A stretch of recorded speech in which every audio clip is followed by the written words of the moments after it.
I'm Krista, I'm an addict. I'm Gracie, and I'm not. And I'm Aunt Brandy. Today we have a special guest, Brandy. She is my children's aunt and also their father's sister, who she's watched addiction and how it's affected, her own personal life and her family and just the cycle of addiction. So we wanted to bring the family aspect of it on here to see her experience as a bystander. So when was like the first time that you saw that Matt was struggling with addiction? Gosh, it's been such a long struggle. It's hard for me to remember exactly. And I imagine he was probably struggling for a long time before I even realized what it was or how bad it was. Probably one of my first memories was almost 20 years ago. And he came to me and he was in trouble and he was in crisis and he asked me to take him somewhere to get him help. And I can remember walking in the house and getting out, well, it was back when you had a phone book and yellow pages, but we got out the phone book and started calling places. And I called multiple places and the response we got at the time was they could see him in 6 months. Yeah. And I knew then that wasn't going to help. On that particular day, he was really in crisis. So I think I drove him out of town to a treatment center and dropped him off. And that's really kind of the first time I remember thinking it was a problem. I think as a family member too, you're often in denial as well. I remember seeing signs. I remember missing alcohol in my home that I knew I didn't drink. I remember him being really shaky one time, and looking back on it now, I'm sure he was probably going through withdrawal, but I didn't even recognize that at the time. So, those are probably some of my earliest memories. Definitely not the hardest memories, but the earliest. So we focus on how the most recent thing, I think a lot, like the most recent time, but we've been dealing with this for, Lauren, even since I've known you, it's been 13 years almost. Yeah. But it's been a journey and it's gotten progressively worse. We've watched it. You've watched me go through stuff, Matt go through stuff. We've done it together, and so how hard was that to see, now that there's children involved in the situation and you have a mother and a father whom you care about, like having to think about stepping in and taking them from us? Yeah. That part was really hard. I think there was a time when I realized though that I wasn't going to be able to help you all. And I don't live in the same town you do, so I didn't witness a lot. I've learned a lot watching your podcast, because you've shared some stories and some situations that I didn't even know about. And I think some of that comes from my mother protecting me from some of that. But then there was a period of time where I thought, okay, I'm going to have to spend my energy on the children. I would pray for you. I would offer, resources, take you somewhere, help pay for treatment if that's what it took. But there gets to be a point where you're going to have to figure it out. I don't know that I can help. Yeah. There was a time I called an attorney and said, I don't know what's going on here, but I feel like we might need to intervene on behalf of the children, and what would that need to look like. And that's a really scary thing too, because I also knew you had parents who loved you, and I didn't want to be in anything that would be confrontational, with your parents. I wouldn't want to do anything that would be detrimental to you all in your recovery. But there were times where it was like, okay, we're gonna have to save the kids. Yeah, make sure the kids are safe and protected. Yeah. And I'm grateful for that. Yeah. You live out of town. How has that affected you, having to watch from a different city? Like when you knew what was going on, but your mom was protecting us. There was a lot of codependency there. How did that affect you when you knew what was going on, but you weren't being told? all the truth. That was hard too, and sometimes really frustrating. But I knew from my mom's perspective, I knew where she was coming from, and trying to protect us. I did live in the same town for a period of time, and my decision to leave town was it was before your children were born, but was sort of about removing myself from a difficult situation as well. So it was really hard, and it was really hard to think about my mom and the stage of life that she was in, which should be more about retirement and grandchildren and freedom and fun, and she wasn't able to have that in her life, and so that was really hard. And there were times where I worried about her safety too. And so but I think you just kind of do the best you can in those situations. So I would try to come home and be present, try to help from afar, try to share ideas and resources. But I will say, and I think you all have said it, addiction really is one, non-discriminatory. It doesn't care who you are or what kind of background you have or what kind of family you come from, and it is very much a disease that impacts and hurts the whole family. So if you now everybody is in recovery, today, what kind of how does that affect you in a positive way? Like being able to know that everybody's safe, everybody's healthy. Do you go through times where there's a fear? So I was gonna ask, does the worry really go away? Oh no, it doesn't. No, I don't. Yeah, I don't think it ever goes away, and nor does it. I mean, for you, I'm sure, right? I think this is a disease that you'll battle every day, and one that you'll have to think about and fight against, every single day, regardless of how long you've been in recovery or how strong you are, is my assumption. I can't speak to it, obviously, but I always I pray that this is the time. My brother's been in and out of recovery, and I think the hardest part sometimes for me is trying to understand and trying to figure out what happened. He was doing so well. When I saw him, he was so strong, and everything was so good, and he was himself, and he's so talented and funny and charismatic, and just a great guy with a bad problem.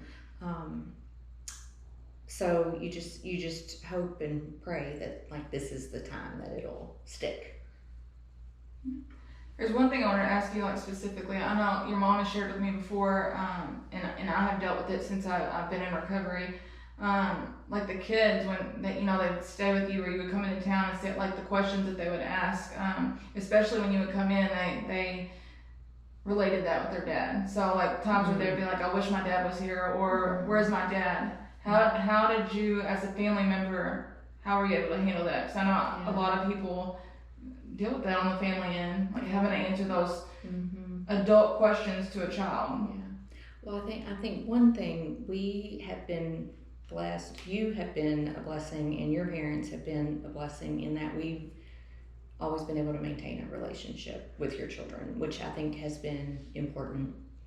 When they were really little, it's a hard thing to explain, to a child, where is your dad? Well, that's a great question. We don't really know. Right. And that's not something you want to, say to a child.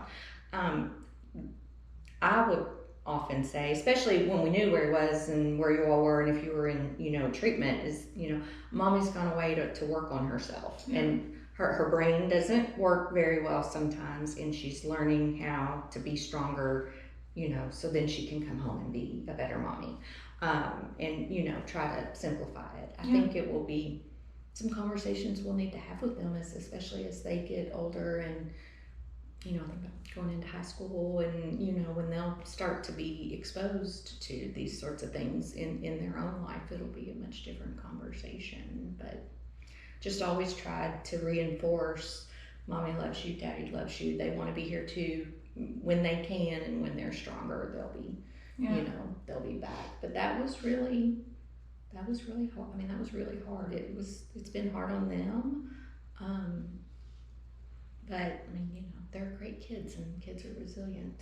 So they've, I think have handled it okay. But for sure, what I'm really grateful for is that like we have a family dynamic that is co-parenting, we work together, and I'm just really grateful that like through the years there's never been like negative things said about either parent, so our kids have been able to grow up not hearing like the bad things that we've done. It will happen. I know, like, when you said they get older, we'll have to like address some of that stuff. Like as they get older, we've shared age appropriate stuff. But I can say, like, looking back, that y'all's family didn't say negative things about me, and my family didn't say negative things about him, and that has worked out for our children. Yeah. So. Well, it doesn't serve the children well because they love you no matter what, and they need to love you, and we want them to love you and to know that they are loved. And their lives have been chaotic at times because of addiction, and throwing negative stuff into their life would serve no purpose, and would just make it harder for them. And because I love them so much, I would never do that to them. That was what it was about. I think that's everybody's main focus. Yeah.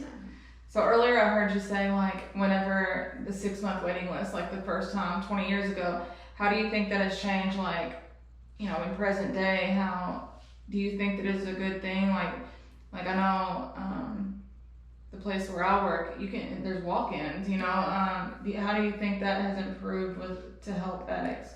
I think there's a lot more resources. There are people like you all that are normalizing the conversation about addiction and recovery. And I think, you see billboards, and so I think there's a lot more information about it. And I think there are a lot more resources, not only for addiction, but mental health in general. There's certainly not enough.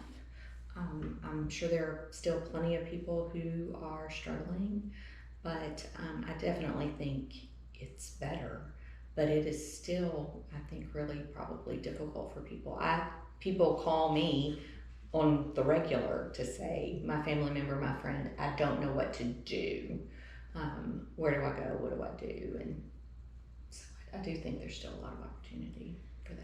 What kind of advice do you give those people that call you? Well, I try to ask some questions, to know, like, are we in crisis right now? And if that's the case, you need to go to the emergency room, right? Where they can at least stabilize the situation, and then, make some referrals.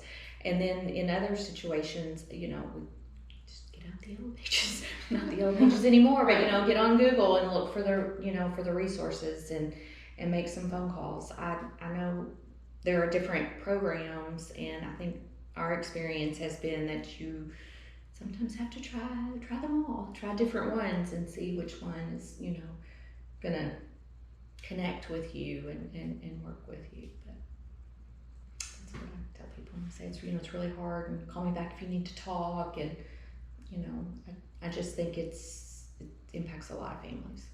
Do you think, like, on the family end of it, you have to find out where the family is with it? Because I'm like, y'all go through different phases of handling us, like, the denial, being in denial that there's not a problem, like, are they still enabling them? Are they still getting them out of trouble? Do you see that kind of thing too? Like, well, I see it in our own lives. I don't generally, or I haven't had the opportunity to get that involved with somebody else, or some, a friend or a coworker or something. But I would imagine that there is a lot of enabling, because when I just think about myself, you think you're trying to help. You just want to help. And so you do anything and everything, that you can to help. And in many ways, I think that does enable, if you pick somebody up, if you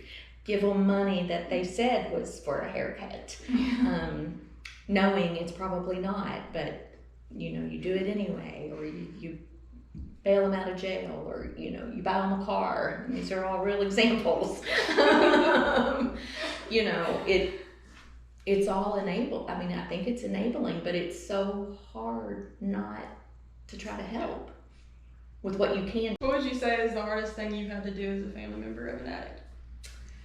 Well, aside from just sometimes watching the whole situation unfold and not feeling like you can do anything to help, the thing that comes to mind is I remember a situation that was seeming like it was getting dangerous, and I felt like I needed to call the police. But I knew if I called them that my brother was going to go to jail. And that was a really hard decision to make, because one, I didn't want him to be mad at me, but I also didn't want to be the one that sent him to jail. That's awful. I mean, it's Right. a really unpleasant experience, I would imagine. It's really unpleasant to visit somebody in jail, so I can only imagine what it's like for people who are there. But we did it. The particular incident didn't go great. He wasn't super happy, although once the police officer got there, he settled down and I think was fine and cooperative and knew it was going to be the best thing. And I think they took him to the hospital to have him assessed before they took him to jail. And I actually wrote that police officer a thank you card. He was so kind and compassionate, which they don't have to be, and Right. and I hope he got the card. I doubt too many people send a thank you for arresting my brother and putting him in jail kind of card, but I've had to do that twice. There was a second time where he had been gone for a while, and I knew he was in trouble, and I knew that if we called the police, he was in trouble. But I found him one day and asked him if he would just come with me, and of course, he cried, and so I cried, and he didn't want to go to jail. But sometimes too, the only way to get through it is you have to deal with those negative consequences that have come too, and I feel like many people get in the cycle of some legal trouble as well, and so the only way for him to get to rehab and start working on it was to face that piece. But that's really hard. Yeah. Really hard thing to do. Yeah, and I know, like, when we talk about, me and him, when we talk about, like, looking back at those different times, like, that fear alone of, like, the consequences of the legal stuff can keep you out there in addiction. Just that fear alone, like, and it ends up never being as bad as what you make it in your mind. But, like, all the addicts that I know whose families have intervened and made the consequences be right in our face, are grateful for it. Yeah. Like, it takes a minute, no one wants to go to jail, but, like, after you've been in there and the fog kind of clears, like, you're so grateful because they just saved your life. I mean, because if he hadn't intervened, like, there's no telling, death. Yeah, at least you think, okay, well, we know where he is, we know he's alive. Right. And hopefully, like you said, there'll be some time to get sober and to get clean, and then to get into recovery from there. That's the battle as a family member too, is you don't want them to be in jail, and it hurts for them to be in jail, but they're safe, and it gives you that peace of mind. Right. And you want to pay the Yeah. bail and get them out and pay their restitution and all the things, because you don't want them to be there, but yet I don't think that helps Right. in the long run. Doesn't help. As the years have passed, I think it, like, even me being on the other side of it, like, I could see where y'all have, like, learned a lot about addiction. It's like, we know we have to call the police. We know we have to intervene because it just gets so fragile out there that. Well, I think you being sober and kind of being there for them too has helped them a lot too in ways, because you can give the advice from the addict's point of view. Yeah, and I mean, years ago I was lying for Right. our addiction, but Yeah. now, like, I know that I feel more comfortable. Like you're not left to not with the unknown. I'm like, hey, this is what's going on, you know. And I think that as an addict, like being able to know that you're not going to be judged, like it makes us be a lot more honest. Like, and I don't mean just not judge, just like all of our family is just so compassionate because we've seen what the negative consequence, like the negative treatment negatively, like didn't work out. Well, and I think there's a way to love the person and hate the disease. For sure. Right? Love the person and hate the behavior, you know. And I think you have to recognize your own bias and your own resentment, which, you know, I still have plenty of things I'm trying not to hold a grudge about. But, you know, there were a lot of things that were hurtful that are sort of hard to let go. But you have to try to think about, okay, that was not him. He is a good person with a bad problem. Yeah. You know. And they even teach us that in treatment centers, like that you are not the things that you did during your addiction. Like they separate the disease from who you are, because as addicts we're out there and the guilt and shame alone of what we're doing and it not matching up with who we are keeps us out there longer in addiction, just using it to cover it up. So that we all deal with that. That's why it's not just we say it's a family disease, because we're all dealing with the same things, just in different ways. Yeah, it's very helpful. For the people that love you, it's hard. Right? Thank you for coming on here today and sharing your story. We appreciate it. We hope this brought a little more insight to the family's point of view in addiction. And don't forget, if you're struggling or need to reach out, don't hesitate, because you are loved. You're worthy. Keep coming back. Keep coming back.